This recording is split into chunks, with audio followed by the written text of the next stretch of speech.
Hello everyone, welcome to my academy channel. जैसा कि मैंने देखा इस बार जो पेपर था 2025 नीट का काफ़ी टफ था और ये भी देख सकते हैं कि टफ के साथ साथ बहुत ट्रिकी भी पेपर था। ठीक है, फिजिक्स में तो कुछ ऐसे सवाल थे जिसका मतलब डायरेक्टली बोल सकते हैं ना कि फॉर्मूला बेस्ड नहीं था, आप उसको डिराइव कर सकते हैं। और ये भी कहा जा रहा है कि जेई मेंस जेई एडवांस के लेवल तक क्वेश्चन आए हैं फिजिक्स में। और केमिस्ट्री की बात करते हैं तो केमिस्ट्री में जो है मॉडरेट लेवल था, ईजी तो नहीं कह सकते, ऑप्शन में इतना ज़्यादा कन्फ्यूज़न था कि आंसर कौन सा लगाया जाए उसका। पेपर मैंने देखा, एनालिसिस भी किया कि कितना ज़्यादा टफ था बच्चों के लिए, क्योंकि आपको 3 घंटे में आपको तीनों सब्जेक्ट को अच्छे से देना है। और बात करते हैं बायोलॉजी की, जो सबसे सबको ईजी लगता है, तो इस बार भी बायोलॉजी में भी एनसीईआरटी की ही लाइन से आई हैं, लेकिन इस बार थोड़ा सा कंसेप्चुअल था, कॉन्सेप्ट पूछ रहा था। एनटीए वालों ने इस तरीके से फ्रेम किया था कि अगर आप पीवाईक्यू लगा के गए हैं, अगर आपने एनसीईआरटी पढ़ा है तो आपको डायरेक्टली नहीं मिल रहा है, आपको थोड़ा सा घुमा के दे रहा है।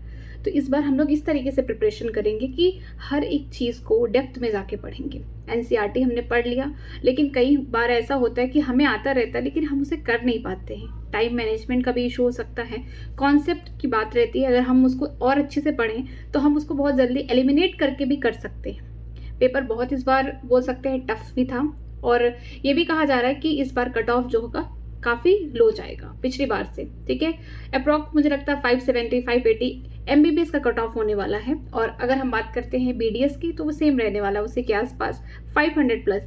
जिनका 500 प्लस है तो उनको एक बार चांसेस है कि वो काउंसलिंग कराएं, उनको कॉलेज मिलने की हम बोल सकते हैं पॉसिबिलिटी है। जब तक रिजल्ट नहीं आ जाता तब तक हम कुछ नहीं कह सकते कि क्या हो रहा है। पेपर सबके लिए टफ था, मुझे पता आप लोग बहुत ज़्यादा पैनिक हैं, बहुत लोग तो बहुत मेहनत करके गए थे, बट वहाँ पे जब क्वेश्चन पेपर उठाया हुआ तो स्ट्रेस की वजह से, पैनिक होने की वजह से आपने क्वेश्चन को अटेम्प्ट ही नहीं कर पाया।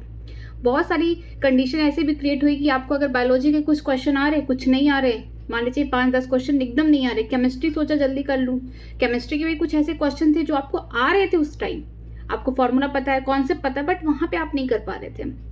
जब फिजिक्स का पेपर उठाया होगा तो इतने बड़े बड़े क्वेश्चन थे कि आपका 2 से 3 मिनट क्वेश्चन को पढ़ने, समझने में और करने में चला जाता। तो आपका ऑप्शन किस तरीके से बनाया गया था कि आपको अलग अलग ऑप्शन दिए गए थे, आप ऑप्शन से भी नहीं कर सकते थे कि एलिमिनेट करके। जिस हिसाब से देखा जाए 2024 का फिजिक्स का पेपर था तो उसमें ऑप्शन में भी क्या था कि यूनिट्स का खेल था, पॉइंट्स का खेल था। लेकिन इस बार क्या था कि सब बहुत दूर दूर था। इस बार एनटीए वालों ने पूरा पेपर का पैटर्न बदल दिया। पहले का पेपर इस तरीके से होता था कि अगर मान लीजिए फिजिक्स टफ आया तो बायोलॉजी केमिस्ट्री क्या है, इजी है, मॉडरेट है। लेकिन इस बार फिजिक्स तो एकदम टफ था। अगर बात करते हैं केमिस्ट्री की तो बोल सकते इजी नहीं था, मॉडरेट था। अगर आपको आ रहा है तो वहाँ पे आप कर पाते तो वो सही है। आ तो सब रहा है, आपने सब कुछ पढ़ा है साल भर, आपको सारे फॉर्मूले, सारे कॉन्सेप्ट सब कुछ पता है, लेकिन वहाँ पे अगर आप कर पाते हैं तो बेस्ट है। ठीक है, बायोलॉजी में भी क्या था कि बोल सकते हो 80 क्वेश्चन, मैं 80 क्वेश्चन की बात करती हूँ, 10 क्वेश्चन को छोड़ के 80 क्वेश्चन जो है एनसीईआरटी से आए थे। अगर आपने एनसीईआरटी को बहुत अच्छे से पढ़ा है, हर एक लाइन को समझा है, तो आपने वहाँ पे कर लिया। बट 10 क्वेश्चन ऐसे थे कि आपको कॉन्सेप्ट की ज़रूरत है, और हाँ, जितने भी साइंटिस्ट हैं बॉक्स में उनको भी पढ़ के जाना है। यूनिट के पहले जहाँ से यूनिट स्टार्ट हो रही है वहीं पे सामने ही साइंटिस्ट के नाम दिए गए हैं, उनके बारे में दिया गया, आप उनको ज़रूर पढ़ के चाहिए, क्योंकि 2 क्वेश्चन वहाँ से आ गए। तो हर एक चीज़ इंपॉर्टेंट है। ऐसा नहीं है कि कुछ लोग पैनिक हो जाएंगे कि नहीं इस बार हमको एकदम हाई लेवल का पढ़ना है, ऐसा नहीं है। क्या पता नेक्स्ट ईयर पेपर मॉडरेट आ जाए, इजी आ जाए, कुछ भी हो सकता है। इस बार का पेपर देख के ये नहीं डरना है कि हमको बहुत ज़्यादा ही पढ़ना है, नहीं, अपने बेसिक्स भी क्लियर करते चलो साथ में, और जितना भी हो सके आप ज़्यादा से ज़्यादा क्वेश्चन प्रैक्टिस करो। इससे क्या होगा, आपको ये पता चलेगा कि आपका लेवल क्या है, क्वेश्चन कहाँ से बन रहे, किस लाइन से बन रहे, कितने डेप्थ से पूछा जा सकता है। ऐसा करना है साल भर, क्योंकि ज़्यादा पढ़ने से भी ना सिलेक्शन नहीं होता है। आपको हर एक छोटी चीज़ आनी चाहिए, क्योंकि आपने स्कोर कर लिया, मान लीजिए 680 या 700 टेस्ट में आ रहे हैं, बट वहाँ पे आप अगर स्कोर करते हैं तो इम्पॉर्टेंट है, ये बहुत ज़्यादा इंपॉर्टेंट है। कुछ बच्चों का 680 प्लस आ रहा था टेस्ट में, मॉक टेस्ट में, कुछ का 700 720 तक आ रहा था, लेकिन वहाँ पे वो परफॉर्मेंस अच्छा नहीं दे पाए। तो आप इस तरीके से प्रिपेयर करिए कि आप वहाँ के क्वेश्चन को कर पाएँ। और ये नहीं है कि आप एकदम टफ लेवल से स्टार्ट करें, नहीं, आप बेसिक से स्टार्ट करिए, हर एक कॉन्सेप्ट, हर एक वर्ड को क्लियर करते हुए चलिए और टफ लेवल तक जाइए, अपना लेवल भी बढ़ाइए। ऐसा नहीं है, पेपर इस बार सबने देखा, सबके लिए टफ था, सबके लिए न्यू था। क्वेश्चन ऐसे थे कि नए नए फ्रेम हुए थे, जो कि मैं बोल सकती हूँ बीवाईक्यू में भी ऐसा नहीं दिया गया है। पहले होता था स्टेट वाइज, हर स्टेट अपना अलग अलग मेडिकल एंट्रेंस कराता था, AIPMT बोलते हैं उसको, उसमें भी इस टाइप के क्वेश्चन नहीं पूछे गए। जिस तरीके से इस बार एनटीए वालों ने फ्रेम किया था, एक नया पैटर्न, नया क्वेश्चन, कॉन्सेप्ट वही थे बट चीज़ें बढ़ा दी गई। डर लग गया क्वेश्चन देखकर, बहुत लोग तो अपने घर पे गए होंगे, सॉल्व किए होंगे, उनका आंसर भी आ गया होगा, उनको और डिप्रेशन कि हम उस समय क्यों नहीं कर पाए, क्योंकि उस समय इन्वायरमेंट ही ऐसा था। आपको 3 घंटे में मीन्स 3 आवर्स में, कुछ लोगों का तो फिजिक्स की वजह से डर लग गया कि वो और सारे क्वेश्चन को देख नहीं पाए। कुछ लोग बायोलॉजी ही करते, उनका 1 आवर्स चला गया, उससे ज़्यादा भी चला गया होगा। केमिस्ट्री में भी फॉर्मूले लगा रहे हैं, आंसर आ रहे, बट क्या है कि यहाँ पे एक ही ऑप्शन से नहीं आंसर आ रहा है, इसमें आपको तीनों चारों जितने भी ऑप्शन है सबको सॉल्व करके आंसर लाना है। तो ये थोड़ा सा डिफिकल्ट बन गया। ये बोल नहीं सकते मॉडरेट है, जब तक आपने पूरे का आंसर नहीं लाया तो आपका क्या ही मतलब क्वेश्चन का सॉल्विंग हुआ। और फिजिक्स का तो सबने देखा, तो इसीलिए हम लोगों को अब प्रिपेयर हो जाना चाहिए 2026 के लिए, क्योंकि अब 4-5 दिन तो बीत चुके हैं नीट के एग्ज़ाम का। तो अब हमें लगता है कि अब जो हो चुका है वो हो गया है, अब उसमें कुछ सुधार नहीं किया जा सकता है। किसी का अगर मान लीजिए 500+ नंबर आ रहा है तो उसको एक चांस है कि उसको MBBS कॉलेज में सीट मिल सकती है। बाकी जो भी होगा रिजल्ट आने के बाद ही पता चलेगा कितना कट ऑफ हो रहा है, कितने पे रैंक बन रही है, क्योंकि नंबर भी इस बार कुछ भी आप प्रेडिक्ट नहीं कर सकते हैं, आपको रैंक के अकॉर्डिंग चलना पड़ेगा। ठीक है, कट ऑफ कुछ भी हो सकता है, अगर आपका रैंक जैसा है उस हिसाब से आपको कॉलेज मिलेगा, उस हिसाब से आप डिसाइड होगा कि क्या होगा। तो एकदम डरना नहीं, अगर किसी का 400 भी प्लस आ रहा है तो कोई बात नहीं, बहुत मेहनत की है आपने। और अगर नहीं भी हो रहा है तो प्लीज़ अपनी हिम्मत को मत हारिए, आगे पढ़ते रहिए, नेक्स्ट ईयर आपका होगा। ठीक है, तो इसीलिए हम लोग शुरुआत करने जा रहे हैं कि किस तरीके से हम लोग नीट 2026 की तैयारी करेंगे। अगर आपने फर्स्ट ईयर ड्रॉपर हैं, आपने 12th पास आउट किया, आप फर्स्ट ईयर ड्रॉपर हैं तो आप फुल ड्रॉप ले लीजिए, कोई प्रॉब्लम नहीं है, टेंशन फ्री होकर लीजिए। लेकिन अगर सेकेंड, थर्ड, फोर्थ, सिर्फ जितना भी है ड्रॉप, आप पार्शियल ड्रॉप जरूर लीजिए, आप एक बैकअप बना के रखिए। मैं ये नहीं कह रही हूँ कि आप में प्रॉब्लम है, नहीं, एक आप बैकअप इसलिए बना के रखिए कि कब क्या हो जाए किसी को पता नहीं है। ठीक है, तो आप पार्शियल ड्रॉप लीजिए, लेकिन हाँ नीट की प्रिपरेशन करते रहिए और लगातार करते रहिए। ठीक है, स्ट्रेटजी की बात करती हैं बायोलॉजी में, तो आपको डिटेल लेक्चर करना है, अच्छे से हर एक लाइन, हर एक कॉन्सेप्ट को समझते रहना है। जितनी भी एनसीईआरटी में डायग्राम है ना, एक एक डायग्राम कर लीजिए, क्योंकि कहीं से भी क्वेश्चन फ्रेम हो जा रहा है, कुछ पता नहीं चल रहा है। ठीक है, एनसीईआरटी की जितनी भी इंपॉर्टेंट लाइंस हैं, समरी हो गई, कुछ भी बॉक्स में दिया गया है, साइंटिस्ट के बारे में दिया गया, कुछ भी कहीं से रिलेटेड मिल रहा है आपके एनसीईआरटी से, सब पढ़ डालिए, क्योंकि कुछ भी भरोसा नहीं कि एनटीए कहाँ से क्वेश्चन फ्रेम कर देगा। इस बार उसने दिखा दिया कि everything is important inside the book, आपको कुछ नहीं छोड़ के जाना है, ना फिजिक्स, ना केमिस्ट्री, ना बायोलॉजी, सबको इक्वल इंपॉर्टेंस देना है। अपनी पूरी प्रिपरेशन पूरे अच्छे से करना है। ठीक है, पीवाईक्यू भी इंपॉर्टेंट है, ऐसा नहीं करना है कि इस बार पेपर टफ आ गया तो पीवाईक्यू छोड़ दिया, नहीं पीवाईक्यू से नहीं आया, ऐसा बिल्कुल नहीं करना है। क्या पता नेक्स्ट ईयर पीवाईक्यू से बहुत सारे क्वेश्चन रिपीट हो जाए, तो ये बिल्कुल नहीं करना, आपको पीवाईक्यू ज़रूर करते रहना है। ठीक है, आपको डेली प्रैक्टिस भी करना है। अगर आपको लगता है कि पीवाईक्यू नहीं हो पा रहा है तो आप एक स्ट्रेटजी बनाइए कि आप डेली, ज़्यादा नहीं, 15 क्वेश्चन, आप 15 क्वेश्चन बायोलॉजी का करिए, केमिस्ट्री और फिजिक्स, तो आप डेली देखेंगे कि आपका कितना क्वेश्चन हो रहा है। 45 क्वेश्चन ऑन एवरेज आप करते हुए जा रहे हैं डेली, तो बहुत सारे क्वेश्चन प्रैक्टिस हो जाएंगे, बहुत सारे क्वेश्चन नहीं आएंगे, डाउट भी होगा तो आप उसको पूछ भी सकते हैं। साथ में आपका ये भी होगा कि आप जब भी क्वेश्चन लगाएंगे तो आपको रिविजन करने का मौका मिलेगा। जब तक आप क्वेश्चन नहीं लगाएंगे, आपने नोट्स में क्या लिखा है, क्या इंपॉर्टेंट है, आपको कभी पता नहीं चलेगा, आपको सारी चीज़ें इंपॉर्टेंट ही लगेंगी। तो आप जब भी पढ़ रहे हैं, कोई भी एक टॉपिक पढ़ रहे हैं, तो आप उसको मल्टीपल टाइम रिवीजन करिए जब तक आपको आ नहीं जाता है।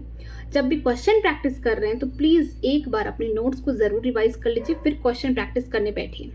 लेकिन हाँ, ये स्ट्रेटजी जो है आपको लगातार पूरे 1 साल तक फॉलो करना है, ताकि आपका जो अच्छा मार्क्स आ सके और आप एम्स को सिक्योर कर सकें। ठीक है, एनसीईआरटी एग्जाम्पल बहुत इंपॉर्टेंट है बायोलॉजी में।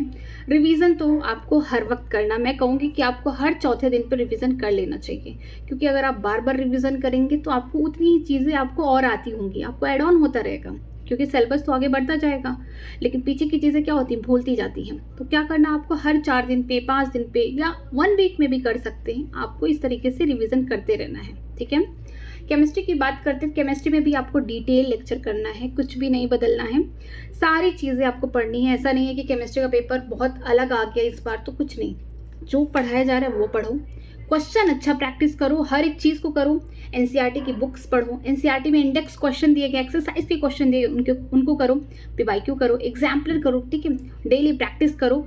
नहीं हो रहा है तो आप डेली ओनली 15 क्वेश्चन तीनों सब्जेक्ट के आप कंप्लीटली क्या करना है, क्वेश्चन करना ही करना है। आपने थोड़ा कम पढ़ा चलेगा। लेकिन आपने अगर 15 क्वेश्चन डेली नहीं किए तो शायद आपका सिलेक्शन रुक सकता है। पढ़ के हर कोई गया है, प्रैक्टिस की वजह से, लैक ऑफ प्रैक्टिस की वजह से क्वेश्चन नए दिखे लोगों को, और वहाँ पे क्या हुआ, उनको पैनिक हो गए। और जब पैनिक हो गए, उन्होंने क्वेश्चन को अटेम्प्ट नहीं किया, या उनके मन में डर हो गया कि टाइम नहीं बचा, अब तो हो नहीं पाएगा, मेरा तो 680 प्लस नहीं आ पाएगा। कुछ लोगों ने माइंडसेट बना के गया होगा कि मेरे 690 आ जाए, मेरा 680 आ जाए, मेरा 700 आ जाए, तो वो दिमाग से क्या हुआ, तुरंत फ्लश आउट हो गया, तो आप वहीं पे डर गए। तो आपको क्या करना है, डेली प्रैक्टिस करना है, ठीक है। 15 क्वेश्चन तीनों सब्जेक्ट के साथ में रिवीजन करते रहना है, ठीक है। आगे देखते हैं फिजिक्स में भी डिटेल लेक्चर करना है, हर छोटी सी छोटी चीज़ को समझते चलना, बड़ी सी बड़ी चीज़ को भी हल करते हुए चलना। ऐसा नहीं है कि फिजिक्स का पेपर देखा वेरी टफ नहीं था, नया फ्रेम हुआ था, मुझे तो ऐसा लग रहा था कि उन्होंने कहीं से भी किताब उठाया होगा और सारे क्वेश्चन वहीं से रख दिए, इस टाइप का लग रहा था, क्योंकि 1 लाइनर या 3 लाइन में क्वेश्चन थे ही नहीं, 4 से 5 लाइन या 6 लाइन में क्वेश्चन थे, जो कि कोई भी सॉल्व करेगा तो उसे टाइम लगेगा फर्स्ट टाइम। अगर उसकी प्रैक्टिस है तो वो 1-2 मिनट में कर लेगा, लेकिन अगर उसने कभी नहीं किया तो उसको तो 2-3 मिनट समझने में लगेगा, और उसने समझ भी लिया तो कोई ज़रूरी नहीं है कि वो उसका आंसर ला दे। तो थोड़ा सा क्या था कि नई चीज़ें फ्रेम हुई, तो उसको भी साथ में करते हुए चलना है। PYQ भी करना है, ऐसा नहीं है कि PYQ नहीं करना, PYQ क्या है, बेस है, ठीक है। नीट में जितनी बार PYQ आप लगाएंगे उतनी बार आपको नए नए कॉन्सेप्ट, या फिर आपको जो भी नोट्स में पढ़े, आपको नए नए फॉर्मूलेज, नए आपको एरिया पता चलेगा कि यहाँ से क्वेश्चन फ्रेम कभी हुआ है, तो आप उस पर ज़्यादा फोकस कर पाएंगे, ठीक है। NCERT की बुक भी पढ़नी है। फिजिक्स की बात कर रही हूँ क्योंकि बहुत इंपॉर्टेंट है, सेशन रीजन आ सकता है, स्टेटमेंट वाइज क्वेश्चन आ सकते हैं, करेक्ट इनकरेक्ट कुछ भी पूछ लिया जाए, कोई भरोसा नहीं है NTO वालों का। सॉल्व करना है जितनी भी NCERT की इंडेक्स हैं, ठीक है, उनमें भी क्वेश्चन दिए गए हैं, एग्जाम्पल्स होते हैं, उनको सॉल्व रहता है, उसको भी आप लगाइए, साथ में एक्सरसाइज को ज़रूर करते रहिए, सारी चीज़ें आपको क्या होंगी, क्लियर डाउन होती रहेंगी। एग्जाम्पल करना है, डेली प्रैक्टिस शीट आपको करना है, ठीक है, और रिवीजन करते रहना है। पहले आपको क्या करना है, डिटेल लेक्चर देखना है तीनों सब्जेक्ट के, ठीक है, जो भी टीचर ने पढ़ाया उसको रिवाइज करना है, बार बार रिवाइज करना है, जितने भी क्वेश्चन उन्होंने कराए आपको वो भी करना है। साथ में अगर आप नहीं कुछ कर पा रहे तो जो टॉपिक उन्होंने पढ़ाया आप बस PYQ से वो टॉपिक्स कर लीजिए डेली। इससे क्या होगा कि आपका जो भी पढ़ाया गया आपको कॉन्सेप्ट और भी क्लियर हो जाएगा, और आपकी प्रैक्टिस भी साथ में होती रहेगी। साथ में आपको NCERT भी, अगर मान लीजिए दो टॉपिक क्लियर हुए, ठीक है, 2 ही टॉपिक पढ़ाया टीचर ने, तो आपको NCERT से भी 2 टॉपिक पढ़ लेना है उसी दिन, और जो भी क्वेश्चन दिया है उसके हिसाब से आप उसको भी कर लीजिए। इससे क्या होगा कि आपको लास्ट तक आपकी सारी चीज़ें एकदम सिलेबस के साथ साथ NCERT भी, PYQ भी सब कुछ कवर हो जाएगा। आपको बस क्या करना होगा, सम अप करना होगा सारी चीज़ों को रिवीजन कर करके, ठीक है। क्वेश्चन बिल्कुल लगाना है, शुरुआत से लगाना है, कुछ नहीं सोचना है कि लास्ट में क्वेश्चन लगा लेंगे, पहले हम लोग डिटेल लेक्चर कर लें, ऐसा नहीं करना है। जब भी आप किसी चैप्टर को एंड करते हैं तो आप ये मत सोच के करिए कि लेक्चर कंप्लीट कर लिया तो चैप्टर एंड हो गया, नहीं।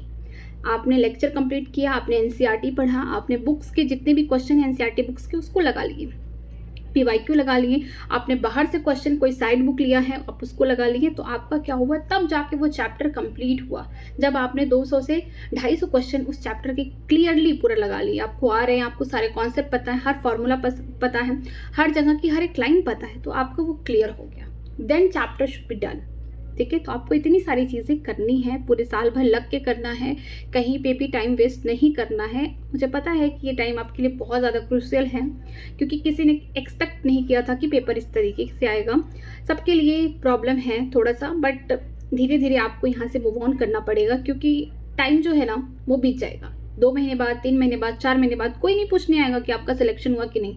सबको पता है कि अगर हो गया तो पता हो गया, नहीं हुआ तो नहीं हुआ, ठीक है। आपने 1 नंबर से रुक गया आपका सिलेक्शन, 2 नंबर से रुक गया, 10 नंबर से रुक गया, कोई नहीं पूछेगा। सब आएंगे लास्ट में आपका रिजल्ट देखने। आपको मेहनत करते रहना है, आपको विश्वास रखना है कि आप कर सकते हैं। इस ईयर नहीं हुआ कोई बात नहीं, नेक्स्ट ईयर आपने 100% देना है और आप पूरा कर सकते हैं, ठीक है। तो अभी से स्टार्ट कर लीजिए, होप मत खोइए, क्योंकि इस बार सबके लिए भी पेपर टफ था। कोई बात नहीं, अगर आपकी तैयारी अच्छी नहीं है तो आप अभी से स्टार्ट करिए, सब अच्छा होगा। थोड़ा सा ये टाइम है, आपने जैसा सोचा था वैसा बिल्कुल नहीं है। सबके पेरेंट्स को भी उम्मीदें थी, सबका बहुत कुछ होता है ना, मेंटली किसी का फाइनेंशियली प्रॉब्लम हर किसी का है, बट क्या करना है ना, मैनेज करके चलना है, सारी चीज़ों को देखना है, फिर से एक बार हिम्मत जुटानी है, फिर से आगे बढ़ना है, ताकि फिर से आप एक बार फिर से आप खड़े हो सकें और फिर से इस एग्ज़ाम में आप अच्छा कर सकें। अगर आप ये सोच रहे हैं कि काउंसलिंग तक वेट कर लूँ, तो मेरा ये कहना है कि आप काउंसलिंग कराते रहिए लेकिन प्रिपरेशन भी करते रहिए। अगर आपको थोड़ा भी लगता है कि अभी लग रहा है कि हो सकता है, नहीं हो सकता है, आप बहुत पास में हैं, ठीक है, बॉर्डर लाइन पे हैं, तो आपको क्या करना, प्रिपरेशन करते रहना है। आपको ये भी नहीं पता कि किसका सिलेक्शन हो जाएगा, किस नंबर पे, कट ऑफ कितनी जाने वाली, कुछ नहीं पता है किसी को। तो आपको मेहनत करते रहना है और अपना मार्क्स सबने देख लिया है, किसका कितना मार्क्स आ रहा है, सबको पता चल गया है ऑन एवरेज कि क्या हो सकता है।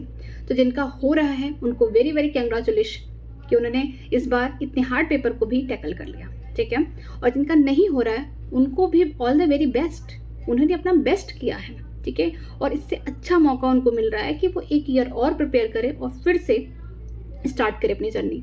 और इससे अच्छा, जब पता चल गया कि सामने वाला कितना ज़्यादा हमसे क्वेश्चन पूछ सकता है या कितना ज़्यादा फ्रेम कर सकता है, कैसा टाइप का उसका क्या है, पैटर्न है, सब कुछ पता चल गया हमको इस पेपर में, तो अब उससे भी ज़्यादा हमें अपनी तैयारी रखनी है कि नेक्स्ट ईयर जो भी होगा, कितना भी टफ पूछ ले, हम उससे कर लेंगे। तो अपना होप नहीं खोना है, सब कुछ थोड़ा सा मैनेज करके चलना है। आप 5-6 दिन और रेस्ट करिए, सोचिए कि अभी आपको क्या करना है, पेरेंट्स क्या कहते हैं, आप क्या करना चाहते हैं। आप पहले अपने आप को पहले रखिए प्रायोरिटी में कि आप क्या करना चाहते हैं। अगर आपको करना है नीट, अगर आपको MBBS डॉक्टर बनना है, तो फिर आप किसी को मत सुनो। पेरेंट्स थोड़ा सा कह रहे हैं, उनको भी समझाओ कि आप 1 साल और कर सकते हैं, 1 साल अपने आप को मौका देना चाहते हैं, आप एक बार फिर से पूरे डेडिकेशन के साथ, पूरी मेहनत के साथ आगे बढ़ना चाहते हैं, तो फिर आप करिए। अगर आपका इंटरेस्ट हट गया है या फिर आप कुछ और करना चाहते हैं, तो आप अपने इंटरेस्ट के अकॉर्डिंग करिए। ऐसा नहीं है कि नीट का एग्ज़ाम नहीं हुआ तो लाइफ में कुछ नहीं हुआ, नहीं, लाइफ में बहुत सारी चीज़ें हैं, बहुत अच्छी चीज़ें हैं, आप उसको भी ट्राई करिए। ऐसा नहीं है कि आप किसी एक चीज़ पे अपनी ज़िंदगी को स्टिक कर दें, नहीं। अगर आप एक चीज़ पे अपनी ज़िंदगी स्टिक करेंगे तो शायद आप कहीं ना कहीं रुक जाएंगे, लेकिन अगर आप आगे बढ़ते रह रहे हैं धीरे धीरे, तो कहीं ना कहीं आप कुछ ना कुछ लाइफ में करेंगे, कुछ सीखेंगे, ठीक है। तो मेरा यही कहना है कि अगर आपने ये लग रहा है कि आपको छोड़ना है, तो इट्स योर चॉइस। अगर आप कर पा रहे हैं तो ज़रूर हिम्मत करिए और आइए। मेरा तो यही कहना है कि प्लीज़ होप मत खोइए। क्या पता आपका कुछ नंबर से रुक रहा है, नेक्स्ट ईयर आपकी टॉपर बन जाए, कुछ भी हो सकता है। तो अपनी अभी से होप मत खोइए, पेरेंट्स से डिस्कशन करिए, उनसे बात करिए, जो भी आपके फ्रेंड हैं जो आपको ज़्यादा सपोर्ट करते हैं इस समय, आपको उन्हीं से बात करना जो आपको बहुत ज़्यादा प्यार करते हैं, आपको मोटिवेट करते हैं, साल भर आपको सपोर्ट करते हैं। आपको उन्हीं के कॉन्टैक्ट में रहना है, उन लोगों के कॉन्टैक्ट में नहीं रहना जो आपको हमेशा डीमोटिवेट करते, नहीं। सहारा उसी से लेना है जो सहारा देता है। और मैं तो कहती हूँ कि पेरेंट्स और जो एकदम खास के फ्रेंड होते हैं, बहुत क्लोज फ्रेंड, वो भी अच्छे फ्रेंड, मैं ये नहीं कह रही हूँ, बहन भाई, बहुत सारे रिलेशनशिप हैं जो एक दूसरे का सपोर्ट करते हैं। तो आपको सपोर्ट भी लेना है और आगे बढ़ते रहना है। लाइफ इससे ख़त्म नहीं हो सकती है, आपका है ये जंग, आपकी है, आपका मेहनत है, आपका डेडिकेशन है, आप करेंगे तो ज़रूर जीतेंगे। आप स्टार्ट करिए। अगर आपको लग रहा है कि आपका कुछ नंबर से रुक रहा है तो आप स्टार्ट करिए। डिले करने की कोई ज़रूरत नहीं है। अपने बारे में सोचिए, आपको क्या बनना है, आपका ड्रीम क्या है, आप उसके बारे में सोचिए, अपने माता पिता के बारे में सोचिए, जीवन देखिए। एक एग्ज़ाम से अपनी ज़िंदगी ख़राब मत करिए, ना सोचिए, ना कुछ गलत स्टेप मत उठाइएगा। सबसे बड़ा रिक्वेस्ट आपसे है, ठीक है। और अगर आपको कोई भी डाउट हो रही है तो मैं इसी चैनल पे, न्यू अकेडमी चैनल पे ही पढ़ाऊंगी बायोलॉजी पूरा। इस बार हैंड रिटन नोट्स से पढ़ाऊंगी, हाथ से लिखा हुआ नोट्स लेके आऊंगी, साथ में एनसीईआरटी भी लेके आऊंगी कि एनसीईआरटी में कहाँ क्या दिया गया है, हर एक चीज़ को क्लियर कराएंगे। साथ में समरी करेंगे हम लोग, समरी तो पहले से भी कर रहे थे, इस बार भी करेंगे। जितना भी दिया गया है साइंटिस्ट के बारे में यूनिट के पहले, उसको भी कवर करेंगे, क्योंकि वहाँ से 2 क्वेश्चन आ गए, मतलब 8 नंबर। अगर गलत कर दिया तो 10 नंबर गए, तो उसको भी करेंगे साथ में।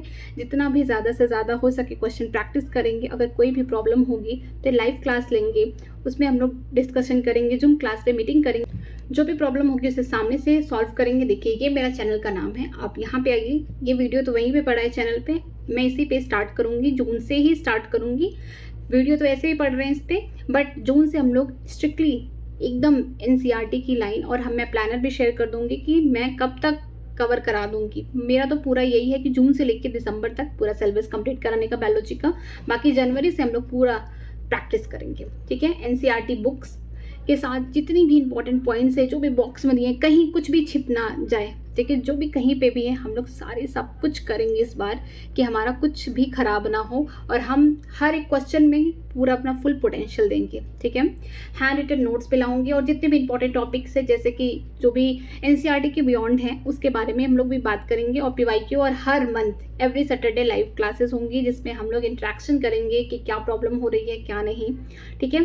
सारी चीज़ें होंगी और जिम पे मीटिंग भी होगा साथ में कि हम लोग किस तरीके से काम करेंगे, ठीक है। फेस टू फेस इंटरेक्शन होगा और हम लोग ये भी बताएंगे कि किस तरीके से हमें अपनी प्रॉब्लम, अगर आपको छोटी छोटी प्रॉब्लम्स हो रही है, कुछ लोगों का रूटीन नहीं बन पाता है, कुछ लोगों की कॉन्सेप्ट में प्रॉब्लम है, कुछ लोगों को लर्निंग में प्रॉब्लम है, तो बहुत सारी चीज़ें हम लोग मिलके एक दूसरे का साथ दे के उसको टैकल करेंगे, ठीक है। हमारी जो क्लासेस हैं वो कंटिन्यू होने वाली है जून से, ठीक है। 32 चैप्टर है बायोलॉजी में, हम एंड करने का सोचा है हमने कि दिसंबर तक कंप्लीट कर देंगे इस ईयर, ठीक है। देन हम लोग पीवाईक्यू और एनटीए बेस्ड क्वेश्चन करेंगे। अब हम लोग नीट का नहीं करेंगे, हम लोग एनटीए जिस हिसाब से जिस तरीके से फ्रेम कर रहा हम उस टाइप का क्वेश्चन करेंगे जैसे उसने अपना लेवल अप कर लिया है उसी तरीके से हम भी अपना लेवल अप, अपनी तैयारी उसी तरीके से करेंगे और उससे ज़्यादा करेंगे, ठीक है। ताकि हमें पेपर वहाँ देखने के बाद कभी नहीं लगे कि हमने क्वेश्चन पढ़ा ही नहीं, हमें तो आ ही नहीं रहा, सब कुछ खत्म, ब्लैंक हो गया माइंड। ऐसा कुछ नहीं करना है। हम बार बार चीज़ों को जितना देखेंगे, जितना रिपीट करेंगे, जितनी बार रिवीजन करेंगे उतना हमारे लिए बेनिफिशियल होगा। और मैं यही कहूँगी कि अभी से स्ट्रॉन्ग हो जाइए, जो भी हुआ भूल जाइए, बिकॉज कुछ भी याद करने की ज़रूरत नहीं है। वो दिन आपके लिए बहुत बुरा भी हो सकता था, ठीक है, बहुत बुरा था, जिनका पेपर अच्छा नहीं हुआ और बहुत लोगों के लिए अच्छा भी है। तो अब जो हो चुका है वो दोबारा तो वापस आ नहीं सकता है, तो करेज करिए, थोड़ा सा हिम्मत करिए, हिम्मत जुटाइए। और अगर आप प्रिपरेशन करना चाहते हैं तो प्लीज़ अभी से स्टार्ट कर दीजिए, क्योंकि नीट का एग्ज़ाम तो फर्स्ट वीक ऑफ मई में हुई होगा। चाहे आप कट ऑफ की वेट कर लें, रिजल्ट का वेट कर लें, आपका ये टाइम जा रहा है एक एक दिन, ठीक है। हम लास्ट में टाइमर लगाते हैं ना कि कितने दिन बचे हैं, 40, 16 या 16 दिन, ठीक है। आप वो बाद में मत करिए, अभी से लगा लीजिए कि कितने दिन एक्चुअली बचे हैं, ठीक है। तो अभी से टाइमर लगाइए, उस अकॉर्डिंग अपनी तैयारी करिए और होप मत खोइए। Be strong, be prepare, be tackle it, definitely you will win one day, ठीक है। तो अभी से स्ट्रॉन्ग बनिए, अभी से प्रिपेयर होइए, अपने आप को अभी से उसका सामना करिए, एक दिन आप ज़रूर जीतेंगे। बाय एवरीवन, और अपना केयर करिए और इस जर्नी में आपको नई शुरुआत के लिए शुभकामनाएं। और प्लीज़ डिप्रेस मत होइए, क्योंकि प्रॉब्लम सबके साथ है, सबने बहुत तैयारी की, किसी का ये 3rd ड्रॉप था, किसी का 4th था, किसी का 5th था और किसी का 1st रहा होगा। सबको होप था कि उनका सिलेक्शन हो जाएगा, बट पेपर था इस तरीके से, तो कोई बात नहीं, कट ऑफ भी कम जाएगा। अगर आपका नंबर 500 प्लस है तो आपको चांसेस हैं कि आपको मेडिकल कॉलेज मिल जाए, ठीक है। ये कुछ कहा नहीं जा सकता, क्योंकि रैंक के अकॉर्डिंग आपको प्रेडिक्टेबल पूरी तरीके से होगा। आप नंबर देख के ये नहीं सोच सकते कि रैंक किस पे होगा। जब रिजल्ट आ जाएगा सारी चीज़ें एकदम क्लियर हो जाएंगी, किसने टॉप किया, कितना ऑन एवरेज कितना कट ऑफ जा सकता है, क्या होगा, ठीक है। तो आप टेंशन मत लीजिए, अभी अपने आप पे ध्यान दीजिए, अपने माता पिता से बात करिए, अपने फ्रेंड से बात करिए जो आपको सपोर्ट करता है। और हाँ, अपना ध्यान भी ज़रूर रखिए, क्योंकि ये जर्नी आपकी, अगर आप मेंटली प्रिपेयर नहीं होंगे, मेंटली अगर आप स्टेबल नहीं होंगे तो फिट कर नहीं पाएंगे, ठीक है।